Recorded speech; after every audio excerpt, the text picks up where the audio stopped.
Okay, we have just one topic. The last topic, that is the Marathas. Marathas.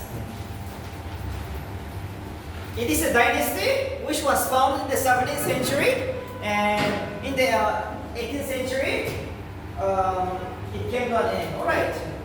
So here, it's a very important topic. Marathas are Indians. Too powerful.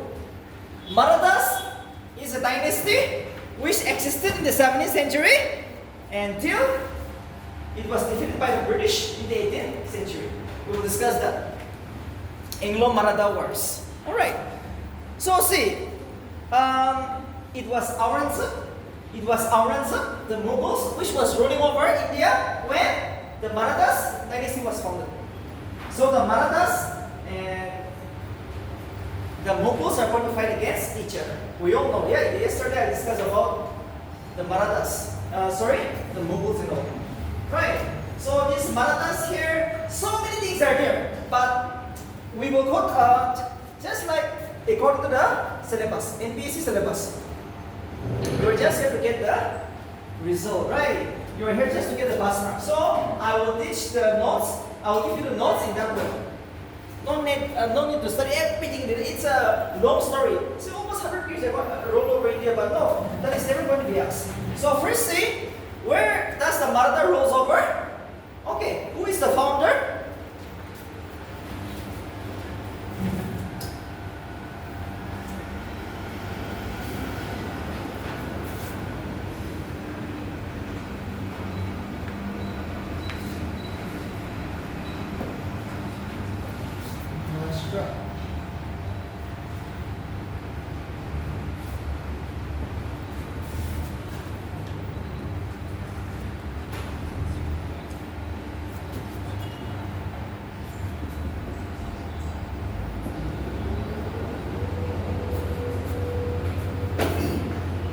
Marathas, their main headquarters is Maharashtra.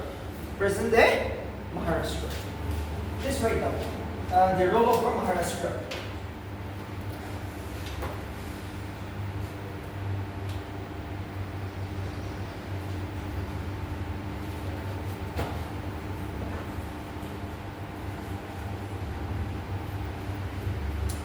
Marathas,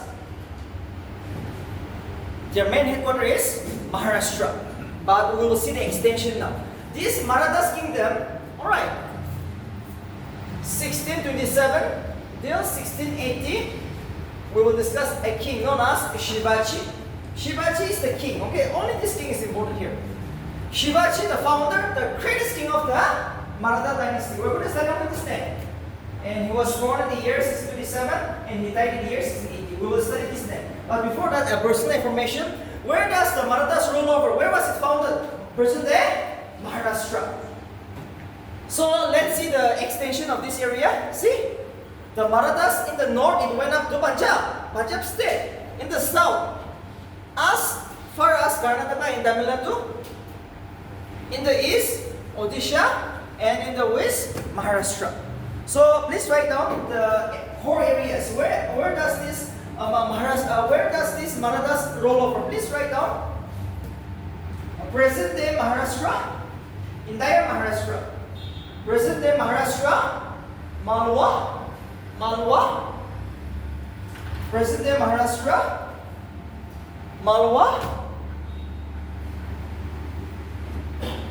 Malwa, Gujarat, Rajasthan, Delhi, parts of Punjab, Pandalgan,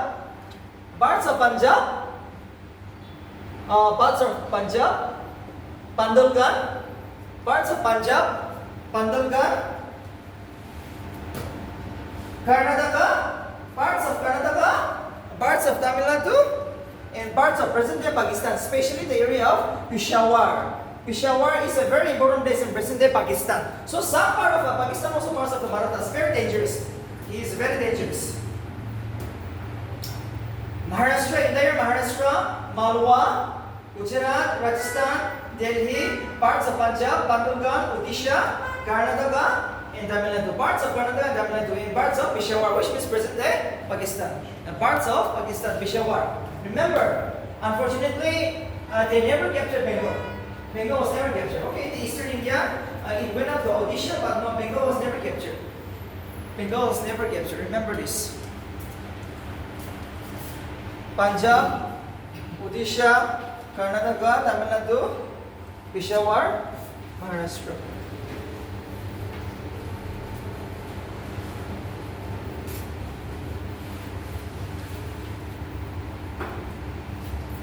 Any confusion?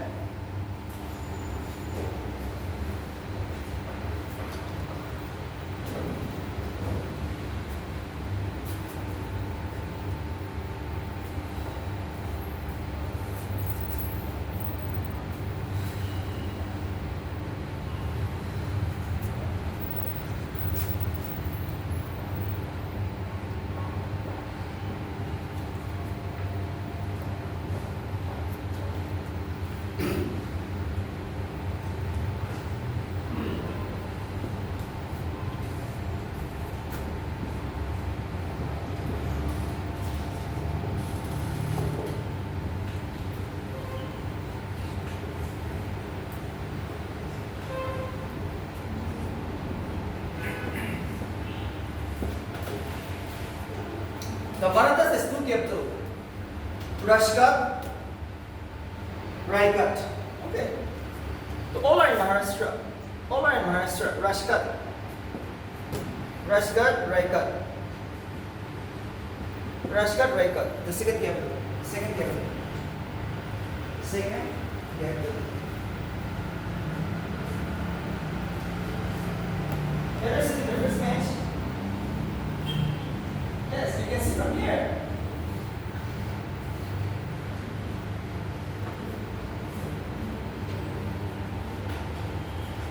The Marathas have two capitals. One is Rashghat, one is Raighat. First capital and second capital. Rashghat and Raighat. Rashghat and Raighat.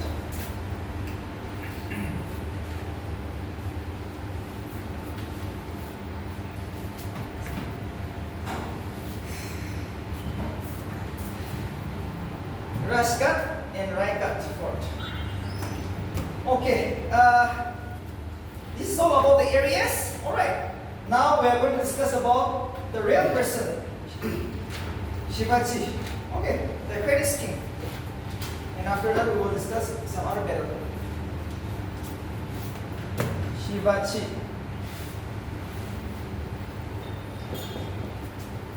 (1627). Unfortunately,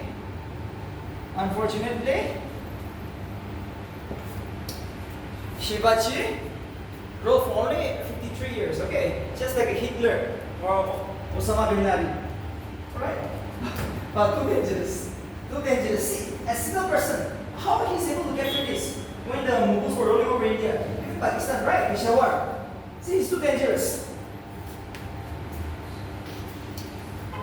Shivaji was born in the year 1627 and died in the year 1618. Too dangerous.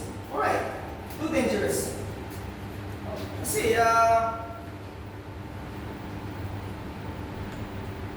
he almost killed a tiger with his naked hand. Very dangerous. And all his life, all throughout his life, he fought with only two people. That is the Mughals and Vijaipur kingdom. Vijaipur kingdom.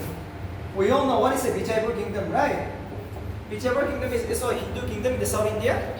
Yes, it's in Karnataka. Vijaipur is in Karnataka. So there his life, he fought with the Mughals, and the Mughal king is Aurangzeb. He fought with Aurangzeb. That's all. He fought with only one king, that is the Mughals. And with the Vijaipur kingdom. So we will see all this fight, but now internally, let's see his personal life once. Okay, we will see his personal life once.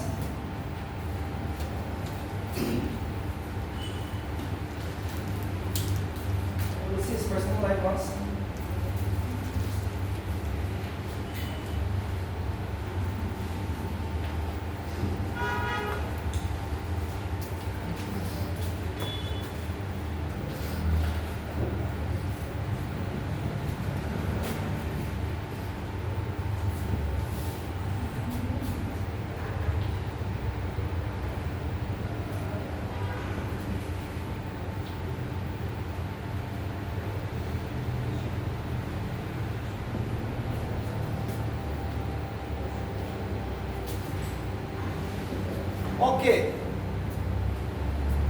Shivaji's father name is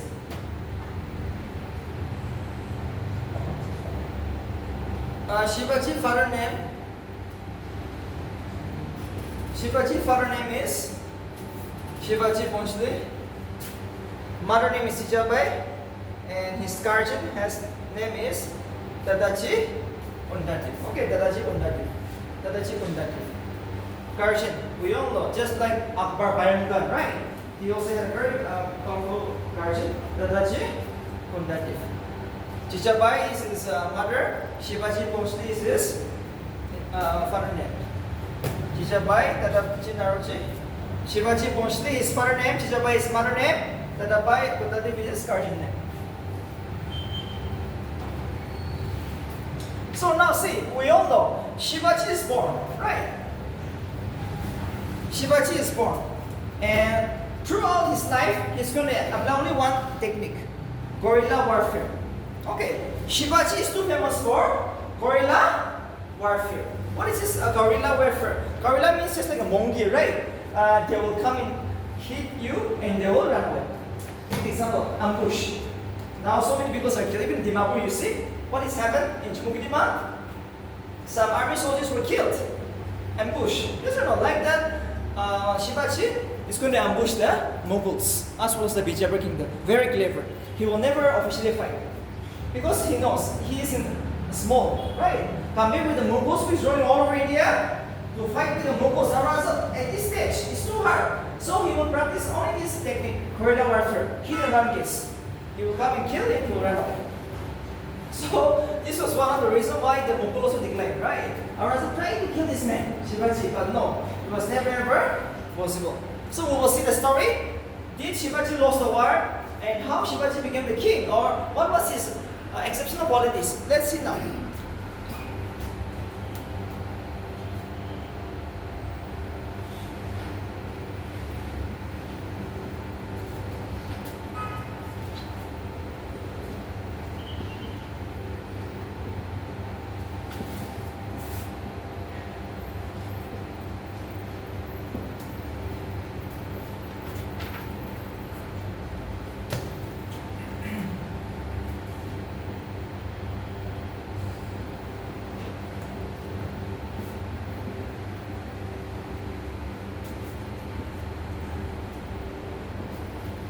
It is like this.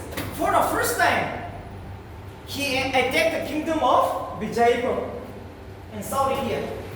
We all know Karnataka was also captured by him, alright? So now, for the first time, he attacked the kingdom of Vijayapur and captured some area. Alright, and captured some area.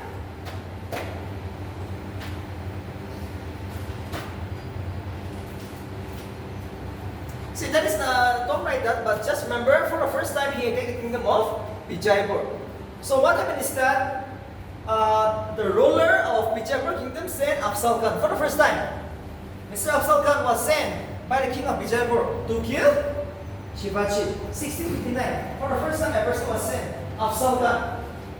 But unfortunately, Afzal Khan was killed by Shivaji because Shivaji was too powerful, too aggressive. He can kill a tiger with his naked eye, naked hand, right? Too exceptional. That shows that it is gifted by God. Or else, how can he challenge this entire kingdom?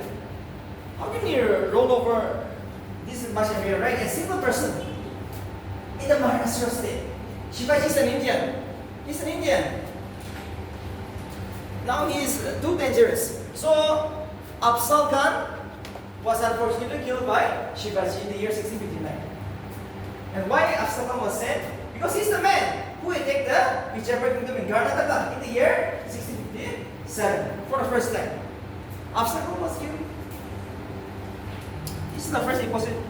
This is the first event.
In the year 1663,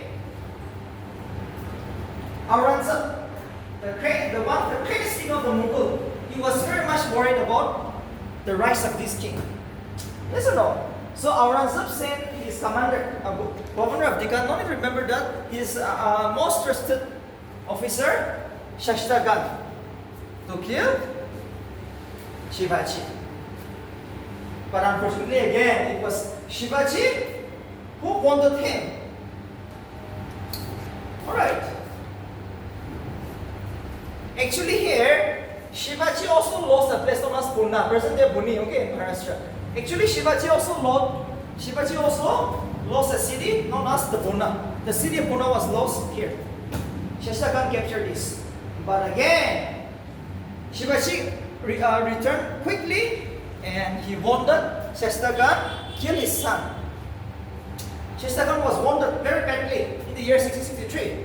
Even though he lost Pune with Shashtakan, it was Shivaji who retaliated. I'm going to take revenge.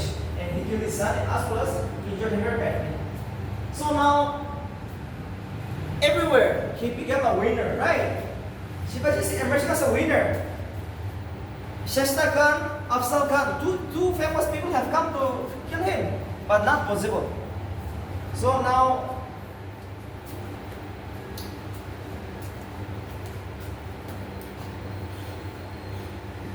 (1664). Remember the day. The city of Surat was plundered by Shivaji.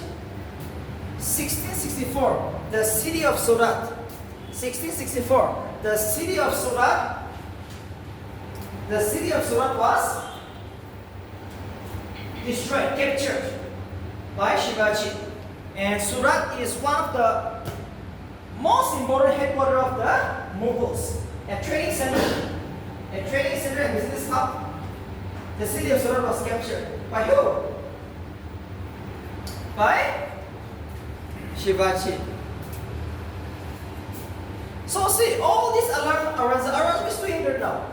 Almost Shashtakan is killed. Yes or no? And again he attacked the city of Surat, which was one of the major port city of the Mughals. So now Aurangzeb is going to send the most capable leader, the army officer, who is going to kill Shivaji.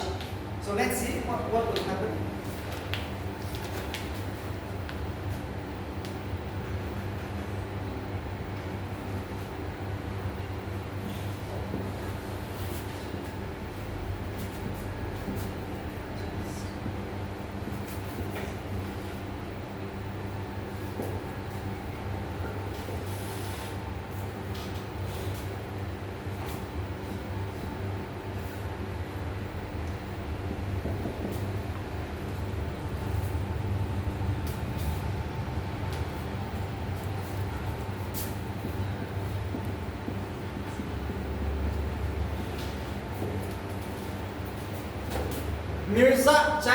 Raja Jai Singh of Amber, who is ruling from the areas of Amber. Okay, who was the ruler of Amber? He's a part of the Mughal territory. This man was sent.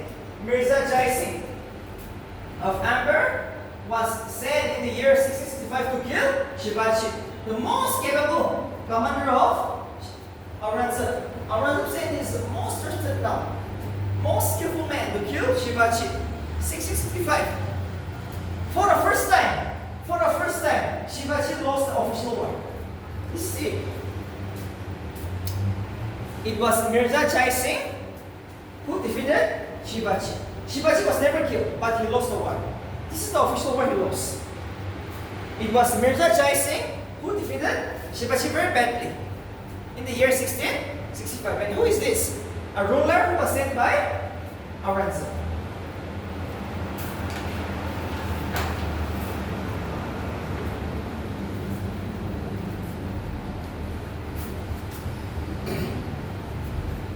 So now what is going to happen? An agreement is going to be signed between Shivaji and Mirza Jai Singh. An agreement is going to be signed.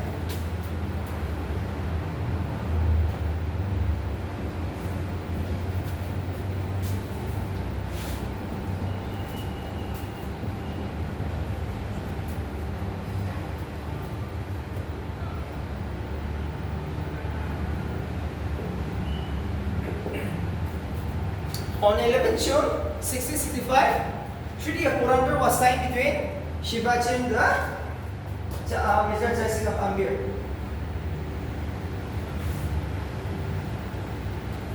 Okay, now what is the agreement? Treaty of Purandar was signed between Shivaji and Jai Singh of Ambir. Very important. Under this agreement, Shivaji decided to give up his 23 forts. That means the cities. Shivaji gave up 23 of his forts and pay a compensation of rupees 4 lakhs. Shivaji has to give 4 lakhs to the Jai Singh of Ambir, or to the Mughals. Same thing to the Mughals or to Jai Singh.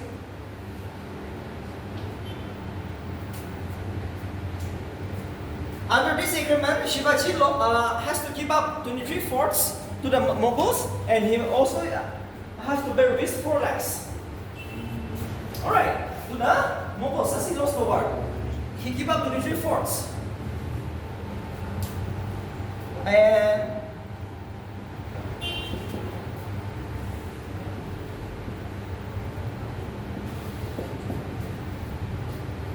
And for Shivaji also, he will take some control of the Bijapur kingdom. Too important. Shivaji also will take control of some areas of the Bijapur kingdom. He was also given some areas of the Bijapur kingdom. Shivaji. And Shambhaji, his son, okay, he has a son known as Shambhaji. Shambhaji will also become a Mughal Sardar. That means his son will also serve under the control of the Mughals. That means he will serve the Mughals. He has a son, Shambhaji. Shambhaji also became a Mughal Sardar, which means his son also will serve the Mughals under this agreement. And almost, see, he lost 23 forts, cities. Shivaji lost 23 cities under this agreement. Rupees 4 lakhs is to pay compensation. For him, he will take control of some part of Bijapur kingdom. And unfortunately, his son also became a Mughal Sardar. Any doubt? Any doubt? So this is all about Treaty of Purandar. Treaty of Purandar is too important. 11 June 1665. 11 June 1665.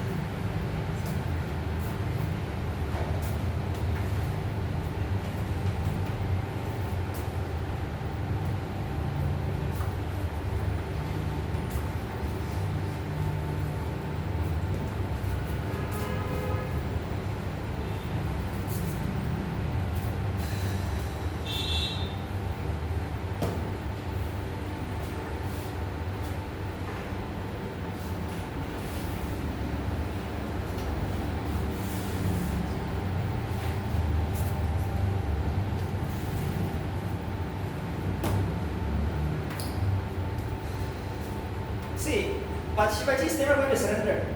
Alright, it is still 1665. Shivaji will never surrender. Now he will try to, see, it is like this. After this battle, he also visited Aurangzeb. Okay, he visited the king of Aurangzeb. Aurangzeb insulted him. When he tried to resist, he was arrested. But I don't know how he ran away. Actually, Shivaji ran away. I don't know how he ran away, but even though he was captured, kept in jail by the Aurangzeb, he was able to run away. So he was very just like a magician. People call it a magic king. Right? Under what condition he runs away? We cannot say that he ran away. So like this. And see, almost again, he will renew the war now. Even though he lost the war now, 11 June 1665, Treaty of Purandar. Now let's see what is going to happen.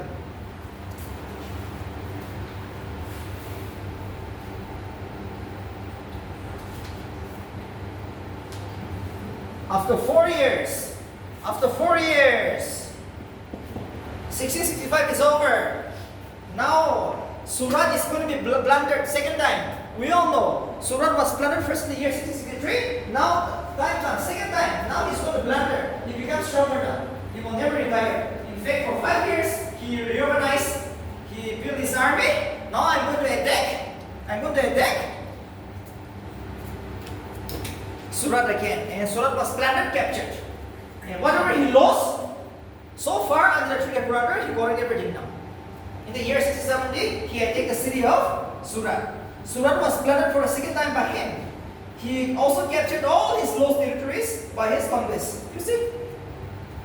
By 1670, he plundered the city of Surat second time, and whatever he has lost in the treaty of Purandur, everything was captured. Now he is becoming stronger now. And in the year 1674, he assumed the title Chhatrapati Shivaji. Okay, Chhatrapati Shivaji, which means the sovereign ruler. Which means the sovereign ruler. In the year 1674, he assumed the title Chhatrapati Shivaji. I am a sovereign king. Which means the sovereign king. Alright, I am a sovereign. I am a freedom king. I have absolute freedom. I will destroy everything now. And whatever he has lost is for it now. And we all know this title was assumed in the place called Raigad. The second capital, right? The second capital of the Marathas. Raigad. In the place called Raigad. In the place called Raigad. He assumed this title, Chhatrapati Shivaji. 1674, 1674, 1674, 1674, 1674, 1674. Raigad. Raigad, Chhatrapati Shivaji. 1674, 1674. He assumed the title Chhatrapati Shivaji. And it was a place at present day Raigad. Right, 1674. Which means the sovereign ruler. Which means the sovereign ruler.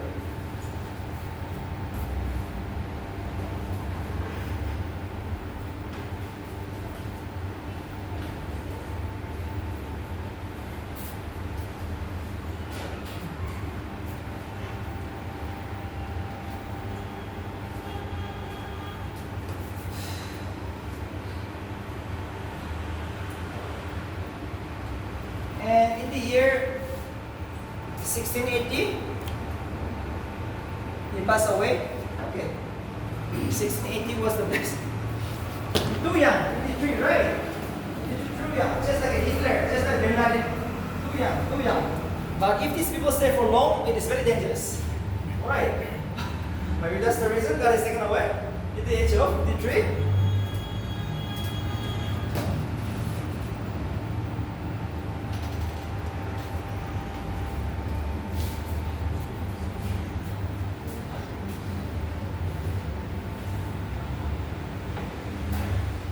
So I've given you the areas which is captured by him, right? Or the areas which is under the control of the Marathas. That is going to be asked. Okay, the extension. If NPC is going for a hard question, they will ask, which among the following is not a part of the Maratha territories?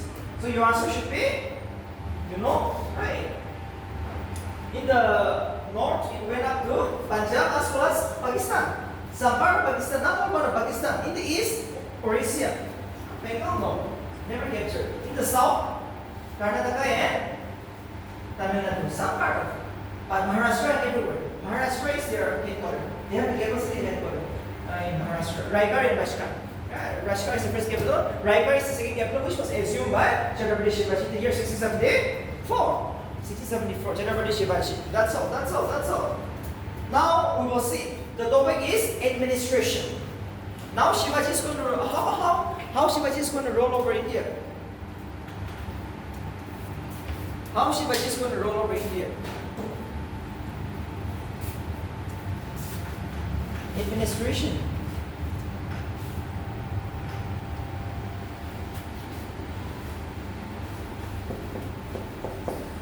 Shivaji, the most powerful king.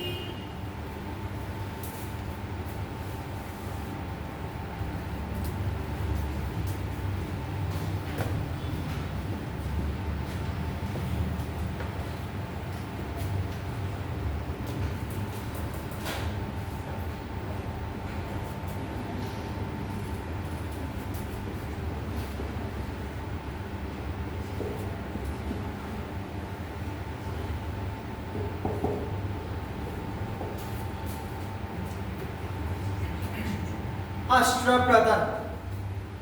Shivaji was held by 8th advisor, known as the 8th minister, in his administration of justice. Every time.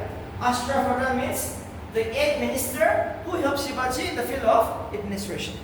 Okay, Ashtrapradhan is going to be ours. What is this Ashtrapradhan? 8th minister, which I'm going to give you now. There are 8 ministers.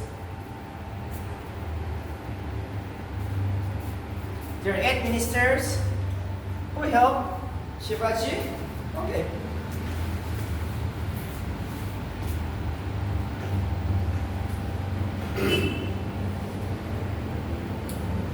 Veshwa, which means the bride, minister.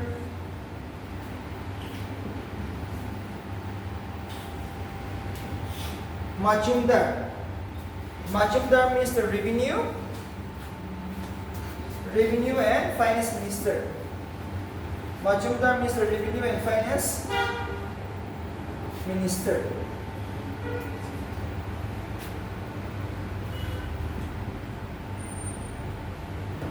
Dabir means the foreign. Dabir means the foreign minister.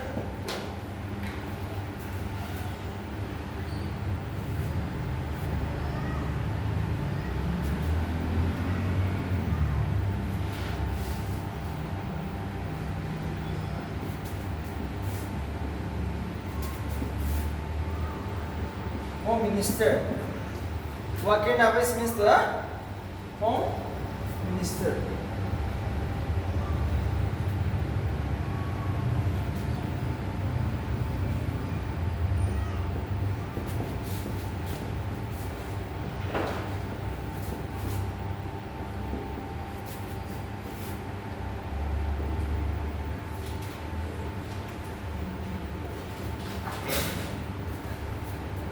Surnavis means head of the royal correspondence. Surnavis means head of the royal correspondence. Vishwa means the prime minister. Majumdar means the revenue and finance minister. Tapir means the foreign minister. Wakil Navis means the home ministers.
Sir I Naubat, head of justice, head of justice. Nyadish, head of the justice. Sir I Naubat, Sir I Naubat.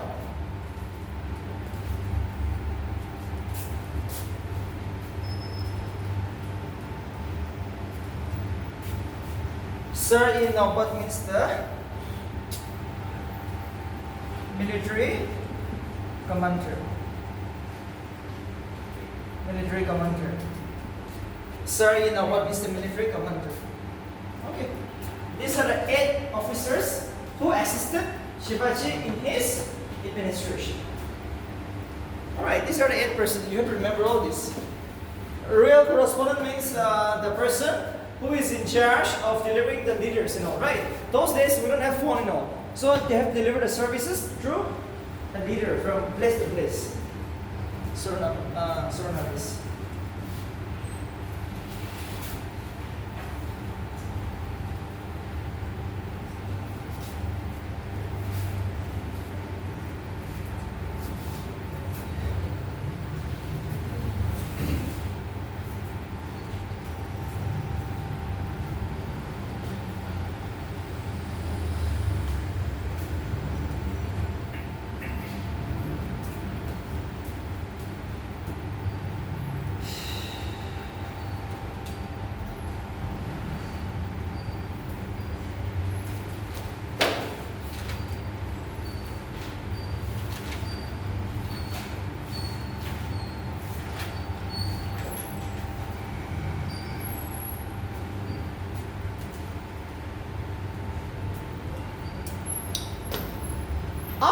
death of Shivaji, remember, they were all incapable rulers. No person is able to become no people is able to assume the title king. Okay, king is too much. King is your official king, right? Everywhere. So no one is able to become a king. So they decided that they will take a name known as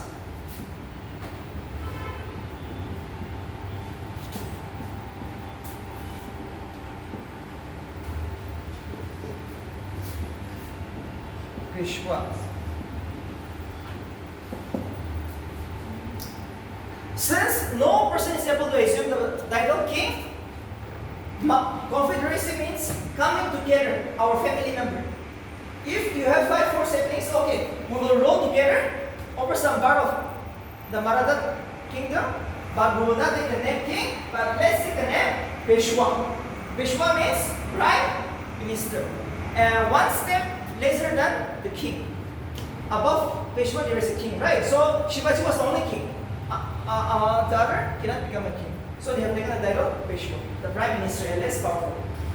And that is all about the Maratha Confederacy. Maratha Confederacy means the family members of the Marathas come together and rolling over small areas are known as the Maratha Confederacy. Remember that. Remember that.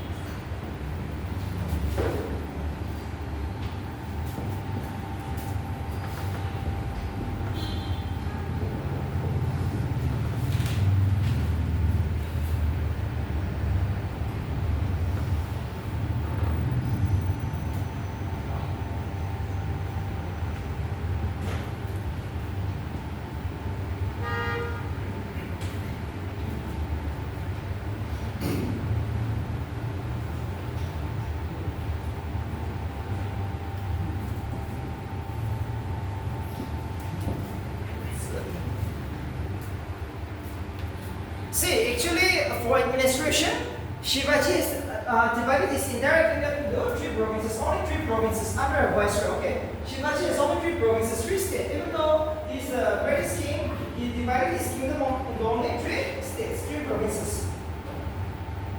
For Mughal, it was 1752, right? But for him, only 3 provinces, and the head is known as the viceroy. Bram means district, Barnana means the subdivision, and the last is the village. Village is the smallest unit. And the head of the village was known as the Bajil during the time of Marathas. Alright. The head of the village is known as the Bajil. Crown. Crown is the village, and the head of the village is known as the Bajil.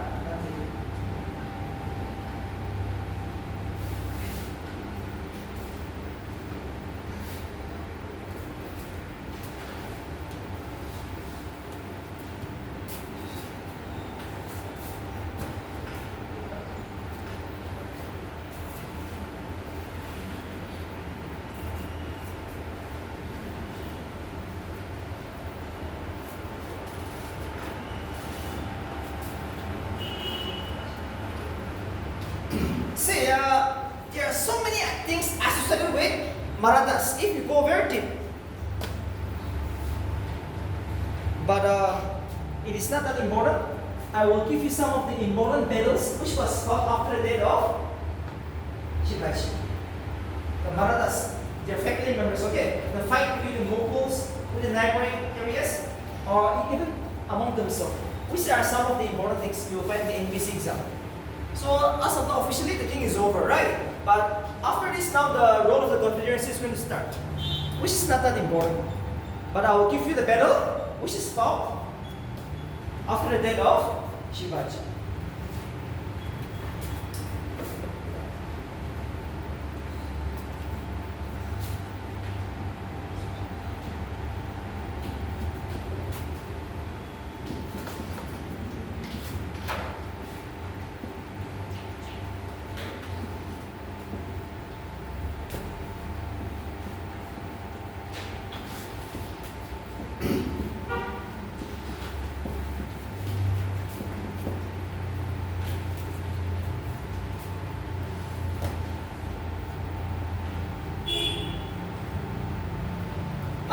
Rati means it's a unit of measurement of length. Okay, introduced by Shivaji.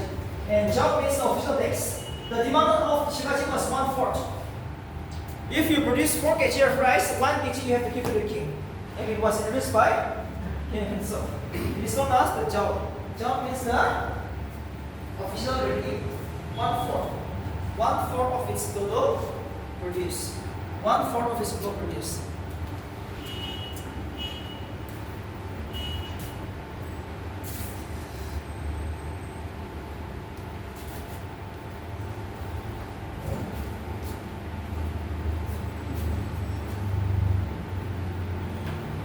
Some important battles we're going to discuss now.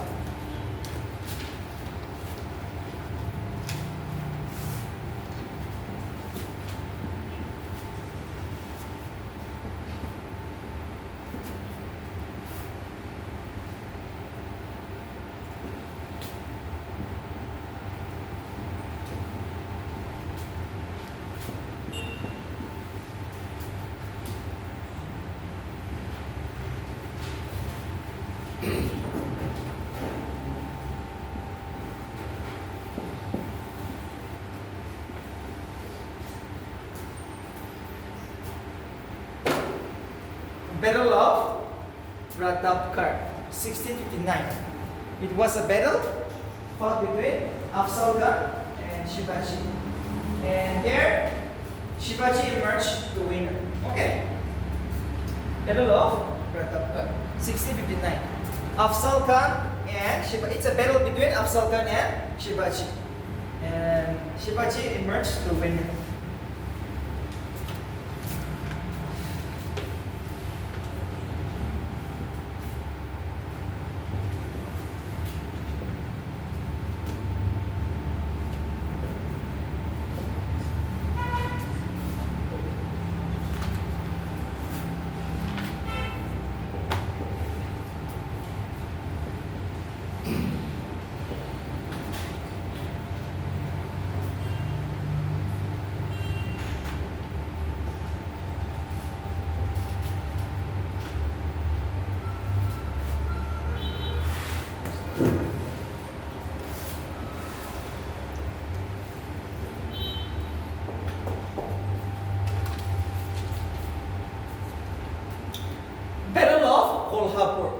December 28, 1659.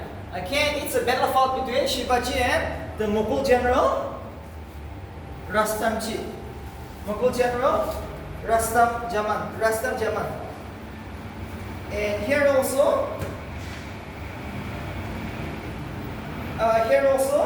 Shivaji emerged the winner. Okay, General Rustamji Gama, Battle of Kolhapur, 1659, December 28. Here again, he was a Mughal. It's a fight with the Mughals in the Shivaji, and Shivaji emerged the winner. General Rustam Jaman and Shivaji.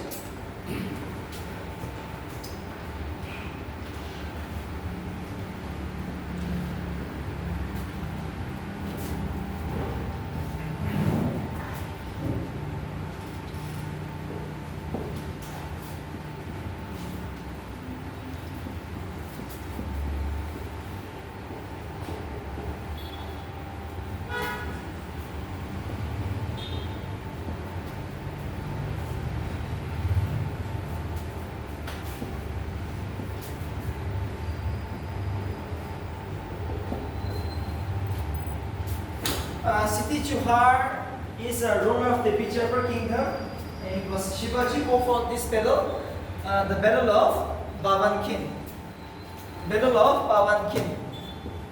Again, Shivaji emerged the winner. As the winner. Battle of Babankin, 1660. Shivaji emerged the winner.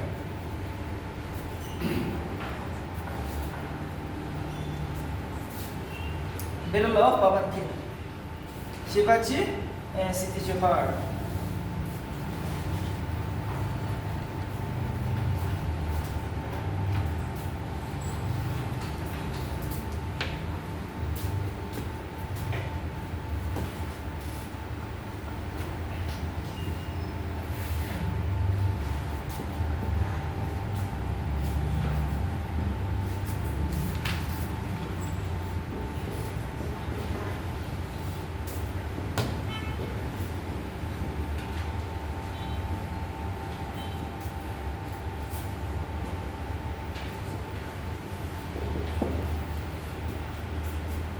Salhar. Mokos and Shibachi. Again, here also, Shibachi emerges a winner. Okay, battle of Salhar, 67. In this battle also, he emerged the winner.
Maratha Confederacy, after his death, you will find all this.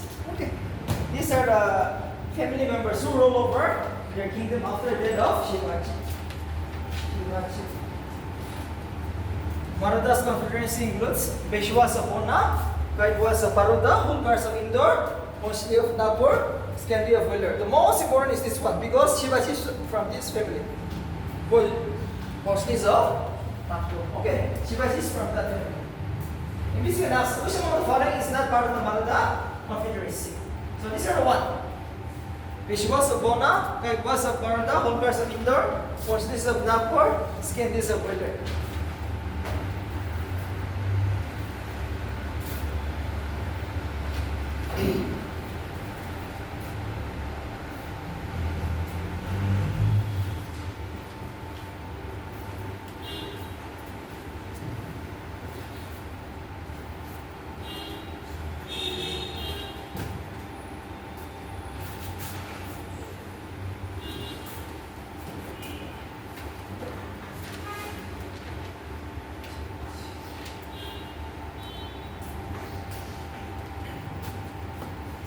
Right after the death of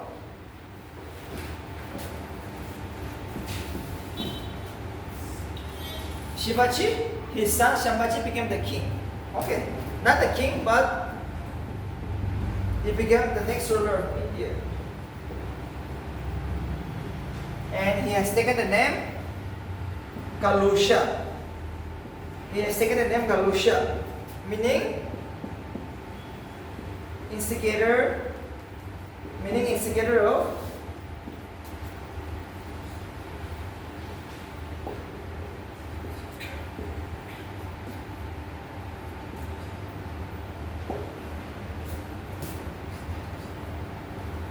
Kalusha means instigator of strife. That means he is giving a problem right.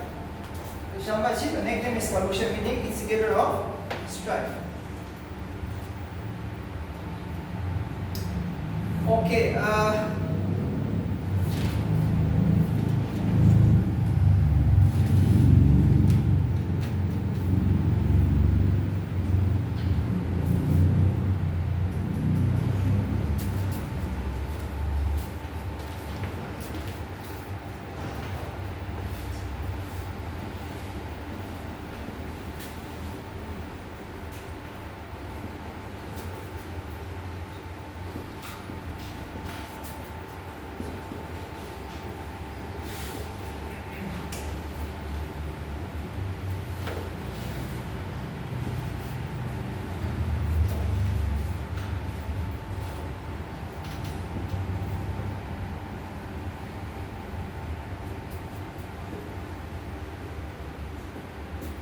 Battle of Sangmishwar was fought in the year 1689 between Shambaji and Mughal general Mubarak Khan.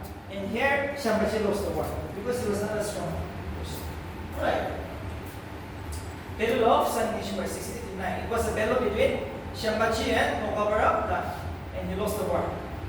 Battle of Sangmishwar 1689. Terry lost the war. Unfortunately, Shambaji lost the war.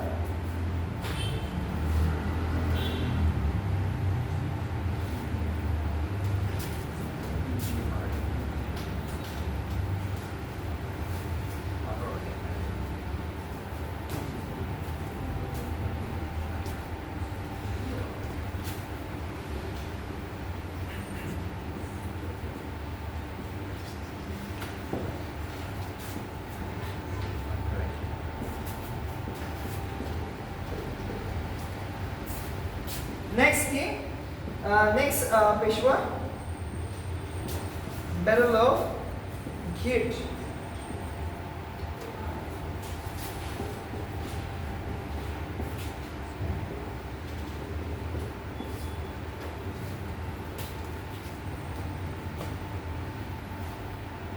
Shahu.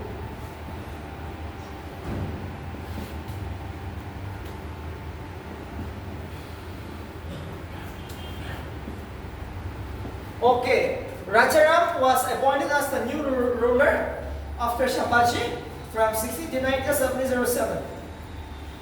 When he was ruling over, Battle of Git was fought between Shahu. Shahu is also the son of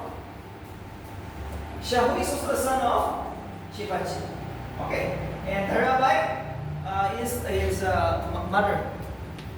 Just like Dharabai has supported Rajaram to be the king. For that reason, Shahu has fought a battle with his foster mother.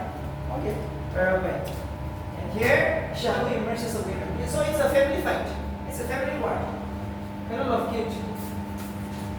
7-0, October 12, 1707. October 12, 1707. The Battle of Git, Rajaram.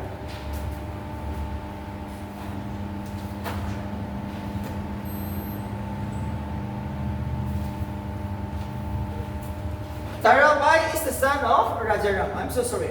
Dharabai is the son of Rajaram. Not Rajaram. He was the son of Rajaram. And here it was Shahu who won the war. Shahu is the son of Shivaji.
Battle of Warna. Shahu is the son of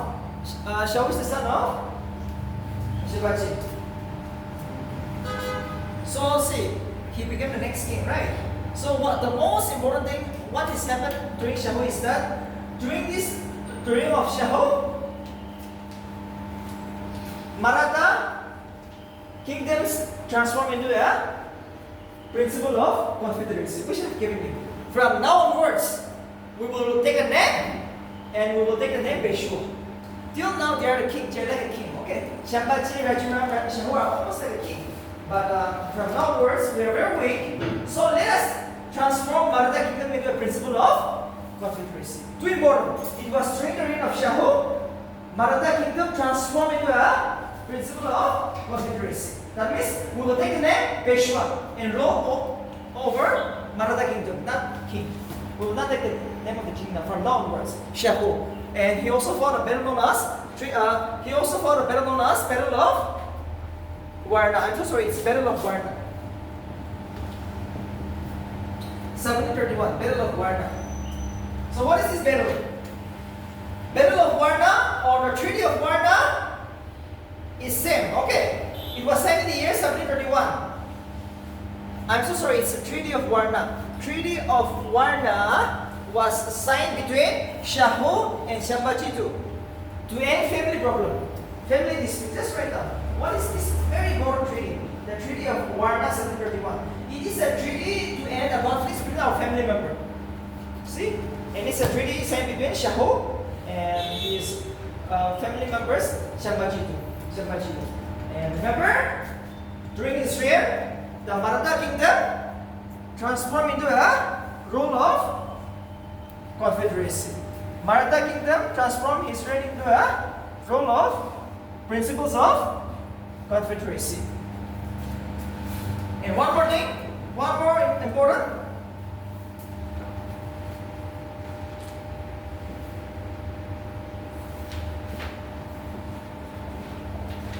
Swarajya of Maratha land. Swarajya of Maratha land. Okay. Swarajya means independent. He is the man who declared Marathas are independent nation. Shahu is the person who declared Swarajya of the Maratha land. That means the Marathas is an independent country, kingdom. Who has declared this? It was Shahu.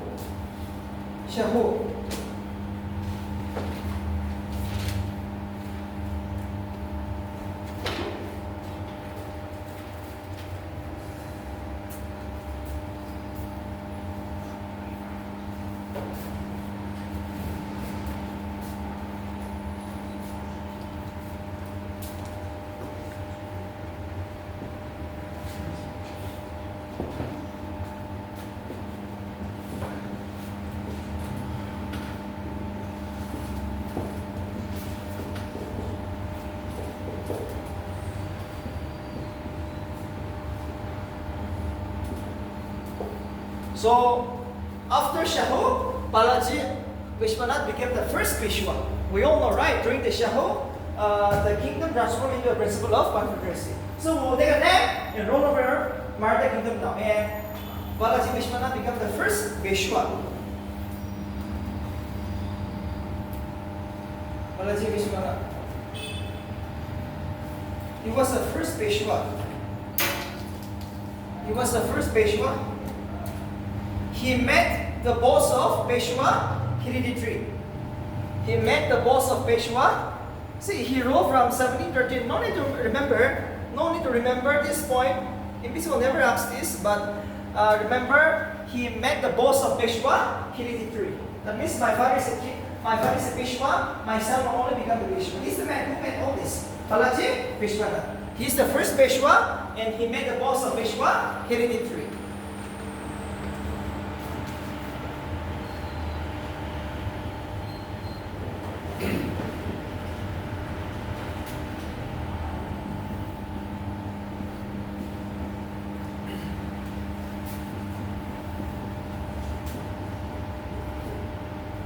Bajirao I, the greatest Peshwa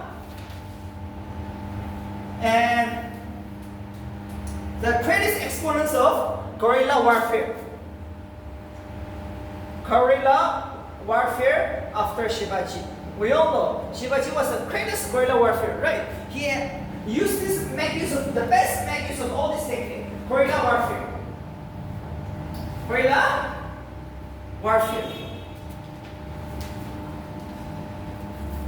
He is too famous for guerrilla warfare. The strongest guerrilla warfare after Shivaji. Next to Shivaji only. And he was the greatest Peshwa. Let's write down. He was the greatest Peshwa. His reign marked the zenith of the Maratha dynasty. Too important. But Bajirao dynasty marked the greatest zenith. The largest land was captured, or the highest point of the Maratha kingdom reached with the reign of who? Bachirawan. Too important. His reign marked the greatest zenith of the Maratha dynasty. And he is also known as Durali. Durali means the elder. Durali means the elder. Durali means the elder. Okay.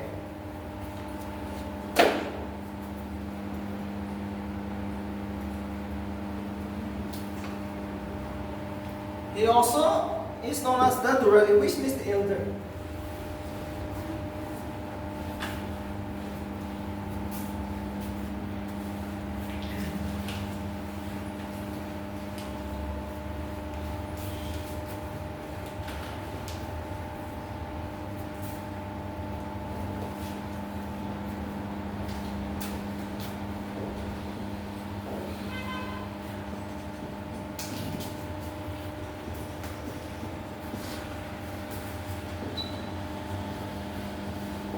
Okay, Pessin and Sal City. These are the areas which was captured from the Portuguese. Bachirawan is very strong, so he captured 3 areas from the Portuguese. Sal City and the Pessin. And he also shifted the administrative capital from Satara to Buni. These are all in Maharashtra, but he shifted the areas. Administrative capital of the he shifted the administrative capital of the Marathas from Satara to Buni. All in Maharashtra. They're all in Maharashtra.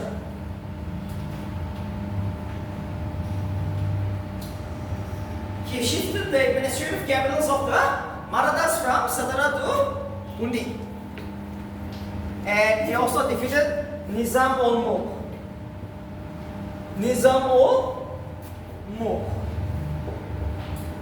And this Nizam ul Mulk is the founder of Hyderabad. Andhra Pradesh, right? Nizam ul Mulk is the founder of Hyderabad, the famous city of Hyderabad. Nizam ul Mulk is the founder of Hyderabad, and he's the man who defeated him.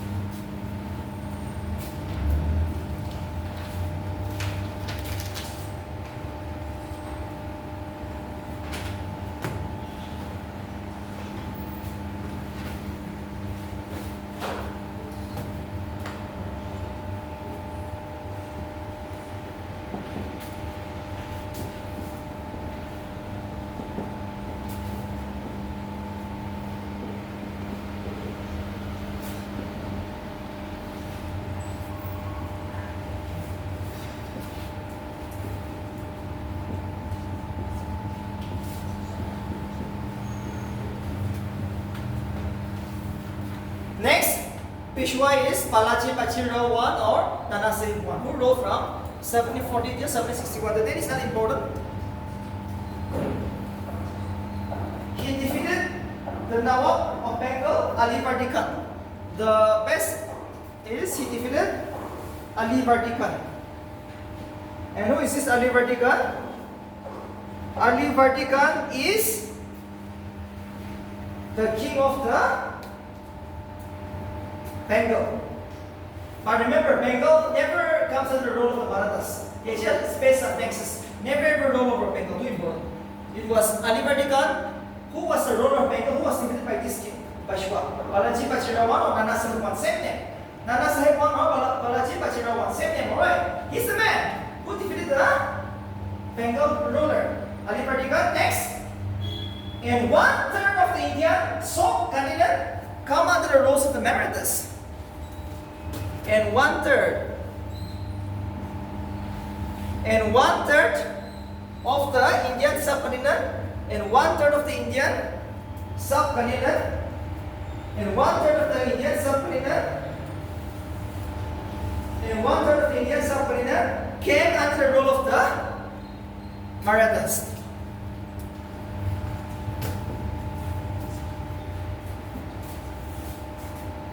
And 1/3 of the Indian subcontinent came under the rule of the Marathas.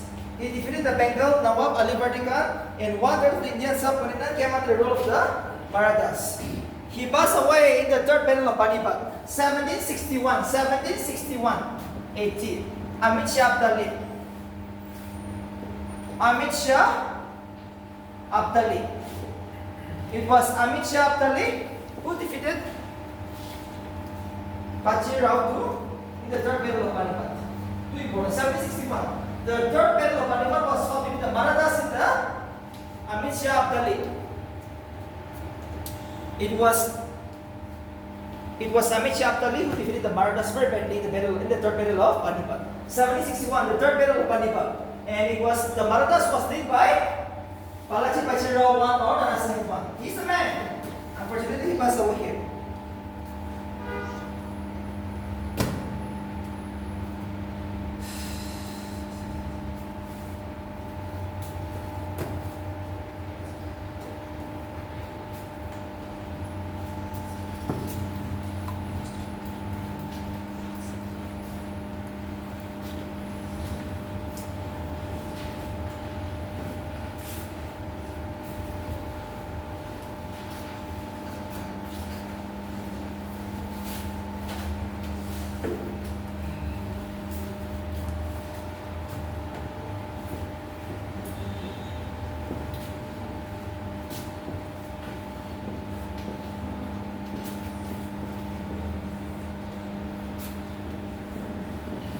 Okay, actually I'm jumping up, okay, but because see, this is not that important. I'm just, see, so many Peshwas are there, but remember, this is the second last Peshwa I'm going to discuss, Sawai Madhya Rao. Why? Because here something is important. First Anglo-Maratha War. First Anglo-Maratha War. 1777, 75, and it was ended in the year only 1782.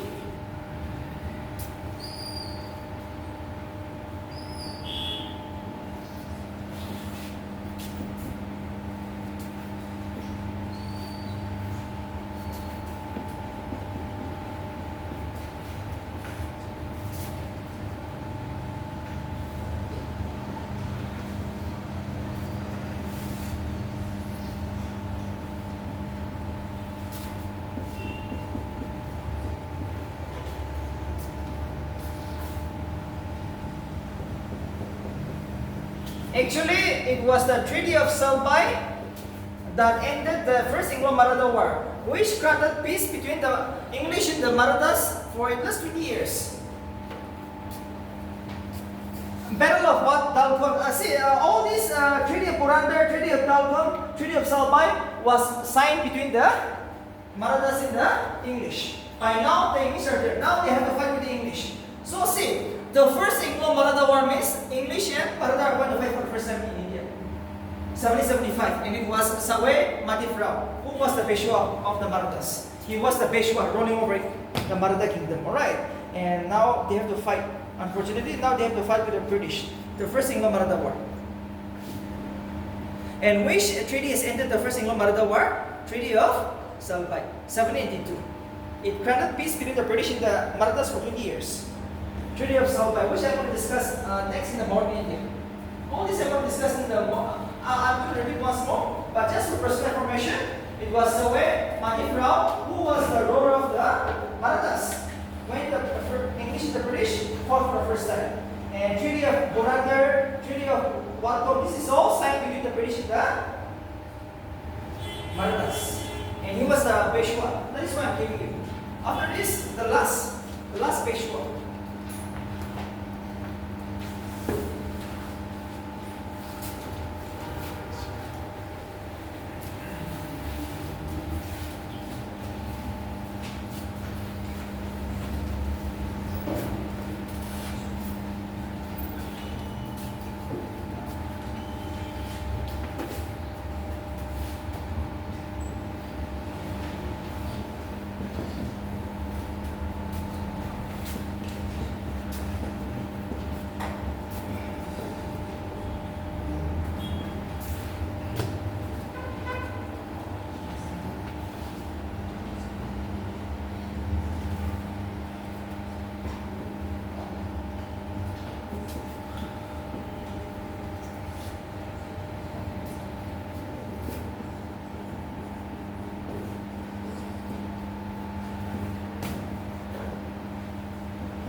Peshwa.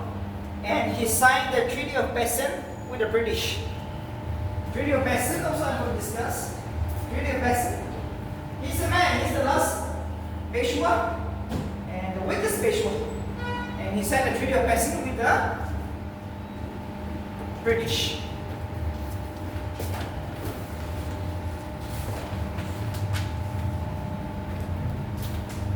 Third Anglo-Maratha Wars. Third Anglo-Marathas War. Third Anglo-Marathas Wars. 1870 to 1818. In this battle, Marathas almost collapsed. Total disappearance of the Marathas. No more Marathas. The third Anglo-Maratha War led to the disappearance of the Marathas. Marathas were totally defeated by the English. No more Marathas. And he was the Peshwa. Bachirao II was the weakest and he was the Peshwa when this battle happened. Right? And after 1818, completely disappearance from India. That's all. So the prime time of the Maratha is 16th century till 17th century. 18th century is nothing. It's all about disappearance. So mid 16th century, yes, and middle of the 17th century will be regarded as the prime time. Here, no more Marathas. So that's all. That's the end of the Marathas. We will have a 50 minutes break. A long one, right? But 3 questions, and you will get an essay every time in the mains. Discusses the rise of Shivaji as the supreme king of the Marathas kingdom. Prepare for an essay. My best wishes for you. Prepare for an essay, not for a short time. Okay, bullet one. Somehow you should know. Treaty of Salbai was signed in the year 1782. Or just like see, who is Bachirao II? The weakest in the last Peshwa. Alright. Like that. This is a bullet one. Go for an essay.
This is 6 hours. Morning 3 hours, night 3 hours as well. Later we can sleep. We can sleep.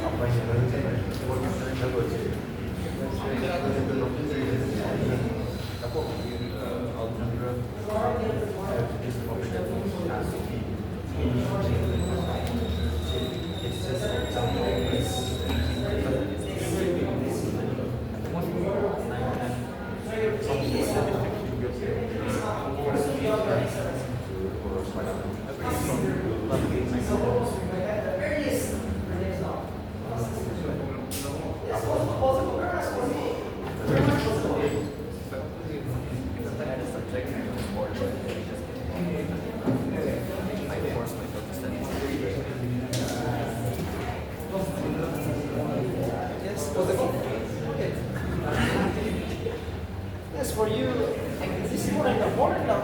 No need to go deep. Okay, no need to go deep. Basic summary for you. Technical, but you take the whole of this one.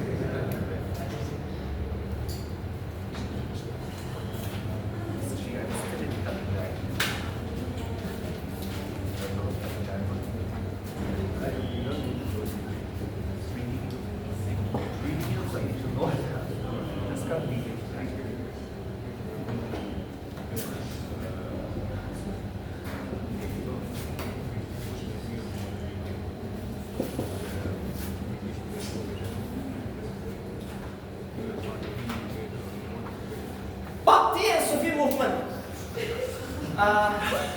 Oh, so sorry. It is a social religious movement. Okay. Just like Jainism and Buddhism in the medieval India, two small religions came up to reform the Indian society. Too much corrupted, right? So many social evils. Sati system, infanticide, child marriage, Marathas system, polygamy, corrupted. So in order to reform, so many reforms, but Sufi and Bhaktism, please remember, Bhakti and Sufi movement is a social religious movement that emerged around 14th century AD. Okay, 14th century, medieval period. Medieval period. It's a social-religious movement. It's a social-religious movement. So we will see. Remember, Bhakti means Hindu movement. Sufi means Islam. If you are Muslim, you have to worship Sufi movement. And if you are Hindus, you should worship Bhakti. That means Bhakti is a Hindu movement. And Sufism is a Muslim movement. So we'll see the basic principle and roll it up. Okay, roll it up. These are the basic things you remember. History is very interesting. See, yes, I said the 100 days is very hard. No, as an athlete, to become a sportsman, 100 days is a hard one. It's a hard training. But after that, everything is so smooth, you know. After that, it becomes easier. So this 100 days, I think you are having the hardest time now. July, the hottest month, no? August will be decided. If you can, the 30 days, I said 200 hours, right? 200 hours, 20 questions, 200 hours. Until July, 20 questions, 40 will come. September, October, we'll give on some edition, revision. Yes, and who knows? If you're lucky, you might even end up getting in 50 also. 100. Last year, got 75, right? 75 for general. For Gongyang, you can expect at least 62. 62. So anything is possible. Anything is possible. I'm telling you. Anything is possible. This might be the hardest time. I have nothing. You see, I have nothing, right? But this is going to make a difference. See, everybody feels the same. I don't have anything, but this is the right time. Time to go, time to go. Time to go. This is for you. This is for you. Alright. No one can drop you. No one can just like doing everything. Okay. Principle of Bhakti movement. I'll give you the principle. What is Bhakti movement? Bhakti movement. A small movement in India in the 14th century. Bhakti is a Hindu movement. Sufi is a Muslim movement. Islam. So we'll end up with this one. Okay. Principle of Bhakti movement. Principle of Bhakti movement. Please write down. Principle of Bhakti movement. Number 1, rejected rituals and sacrifice. Rejected rituals and sacrifice. Rejected rituals and sacrifice. Rejected rituals and sacrifice. No ritual, no sacrifice. No. You should never go for rituals and sacrifice. Why should you believe on unnecessary God? No, right? So, just a cat or might be a horse. No, why should you worship this cow? No. Why should you? No need to go to give sacrifice. Nothing. Number 2. Emphasize purity of heart and mind, humanism and devotion. Emphasize purity of heart and mind. Purity of heart and mind, humanism and devotion. Humanism and devotion. Emphasize purity of heart and mind. Emphasize purity of heart and mind, humanism and devotion. Yes, you should love one another. You should be devoted. Purity of heart is required. Your heart should be pure if you want to see Jesus. That's all. Just like a bhakti, so same thing. If you want to see God, you should have a purity of heart and mind. Next, monotheistic in nature. Bhakti movement believe in monotheistic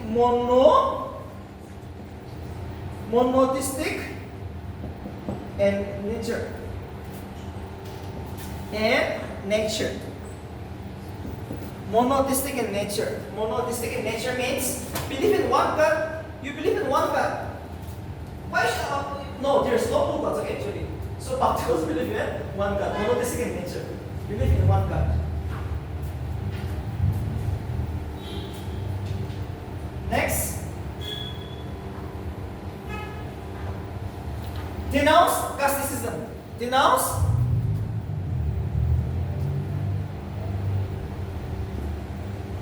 see, they are totally against the caste system. Totally against the caste system. Denounce casteism. Totally against the caste system. They are only one people. There is no Brahmin, Kshatriya, Vaishya. We are all one people. We are all one people.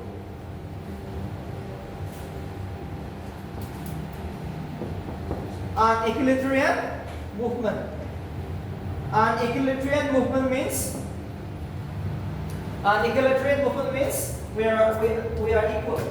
We are equal. No matter how strong you are. You might be an IAS officer, I might be a Beyond Jupiter driver. We're all equal. That means they preach this equality movement, right? Everybody of us are equal. They are preached in local language.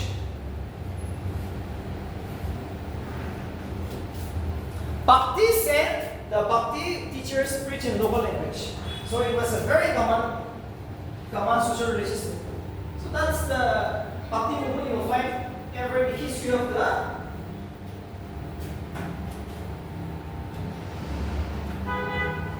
medieval India. It's a 14th century social religious movement among the Hindus.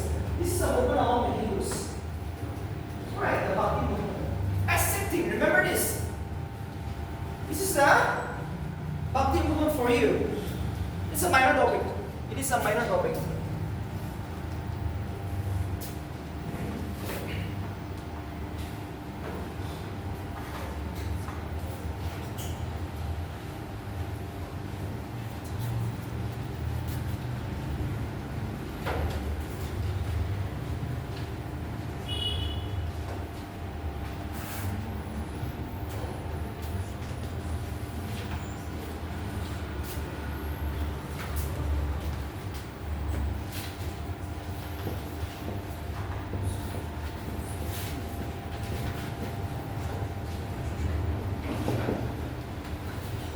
Okay?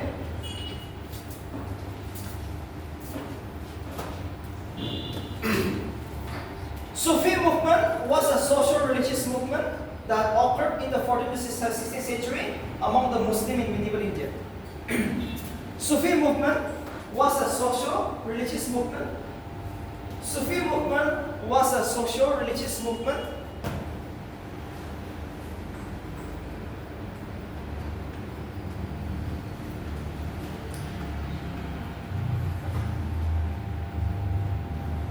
Sufi movement was a social religious movement that occurred in the 14th to 16th century AD among the Muslims in medieval India.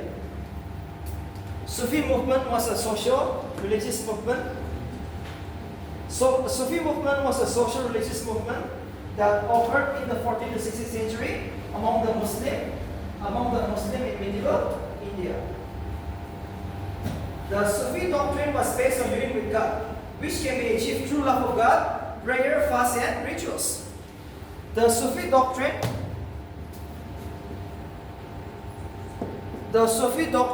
was based on union with God. The Sufi doctrine was based on union with God. The Sufi doctrine was based on union with God, which can be achieved. Through the love of God, prayer, fast, and rituals. Fast and rituals.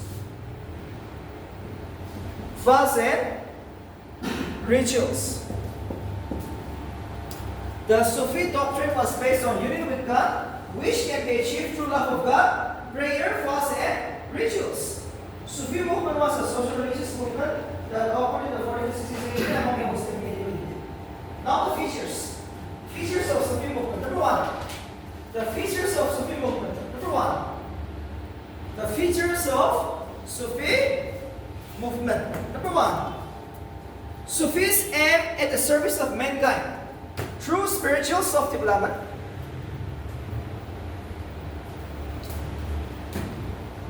Sufis aim at the service of mankind. Sufis aim at the service of mankind through spiritual self-development.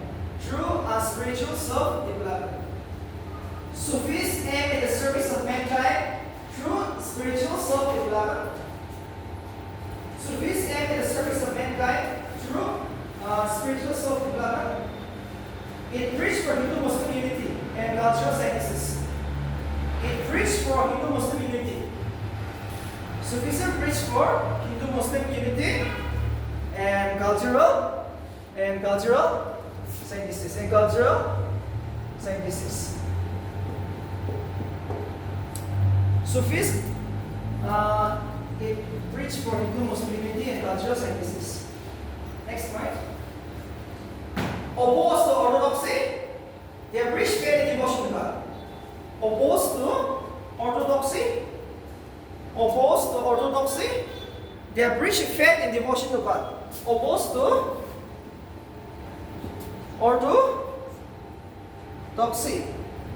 Opposed to orthodoxy, they preach faith and devotion to God. Last one more point. Sufis are organized in different silsilas. Silsilas means the orders, okay? Orders. Chinner, sinner, sub-chinner, the most chinner.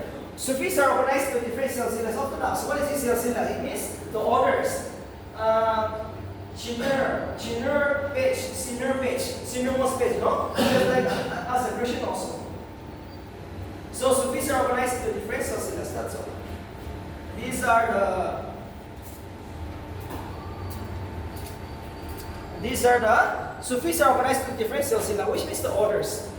Chinner order, sinner order, you know.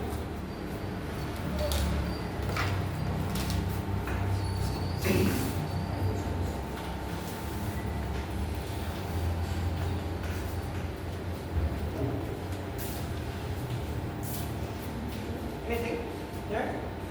Okay, lastly, I will give you some important Baptist and Sufism. Okay, so see, all these Sufism Baptism actually they look for Hindu-Muslim unity. So in the medieval India, the buildings, you will see how this temple, how this works, how it is designed the Hindu structure, how it is designed the Islamic structure. Because in the 14th century, all of them reached unity, and sciences means let us unite together. Culturally, right? Let us celebrate our festival together. It might be Holi, it might be Ramadan. Let's celebrate together. Let's celebrate together. See, what is orthodoxy? Orthodoxy means believing that you are the only right? Your religion is only right. I'm Muslim. My religion is the best. No, they never preach that. It's a unity movement. Actually, it's a unity movement. Baptism and Sufism is a unity. One is Muslim, one is Hindu. But let us unite together. We're all Indians. We're all living in India. In the 14th century, no? Baptism. Ramanuja,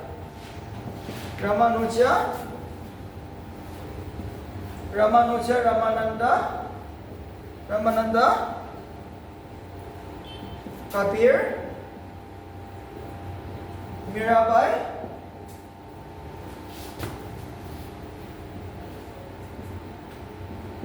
Chaitanya, and Guru Nanak.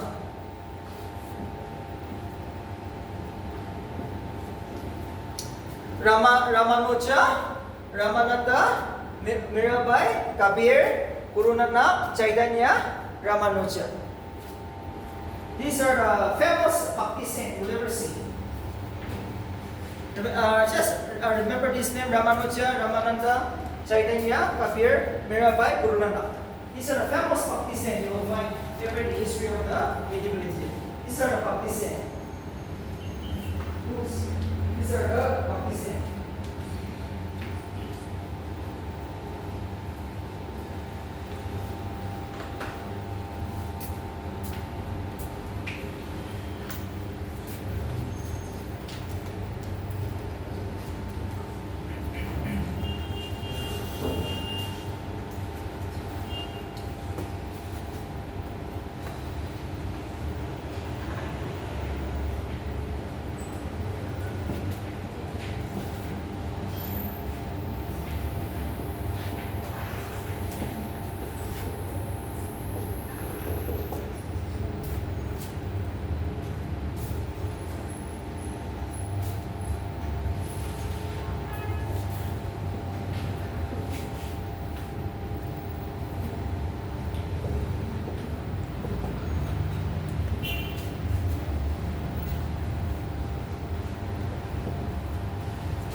Shah Abdullah Sutari.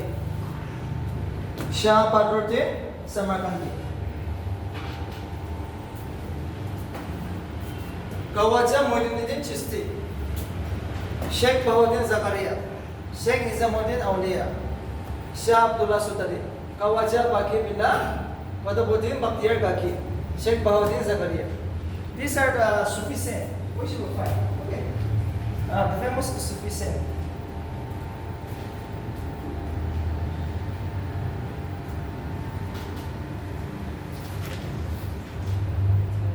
Okay, Qutb Minar. The famous Qutb Minar, the first building Muslim mosque in India. Qutb Minar was built in memory of this person. Qutbuddin Bakhtiyar Gaki. Qutb Minar in Delhi. You all know Qutbuddin Aibak, right? It was Qutbuddin Aibak who constructed in memory of the Sufi saint Qutbuddin Bakhtiyar Gaki. Who was the favorite today? Right? Qutbuddin Bakhtiyar Gaki. See the Punam Dahiyar. Punam Dahiyar.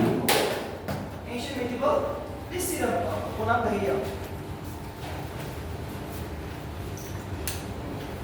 And see, when you have time, remember what are the reforms? This person, who is Ramananda, who is Kabir, who is Chaitanya? Yes or no? Please remember, see all this. This is a basic thing. Who is all this Qutbuddin Bakhtiyar Gaki? Why too important? Why Qutb Minar was constructed? Sheikh Bahuddin Zakaria, Khawaja Muinuddin Chisti, Sheikh Nizamuddin Aulia, Samarkandi, Shah Badruddin Samarkandi, Shah Abdullah Sutari, Shah Nizamuddin Aulia.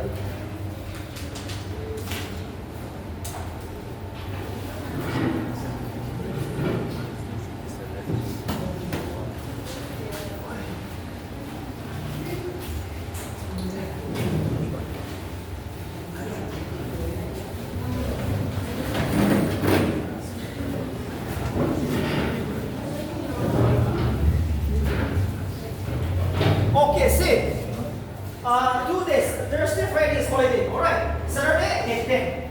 And 10 sharp, we will have the days. This is a compulsory. We're going to have a report here, everything.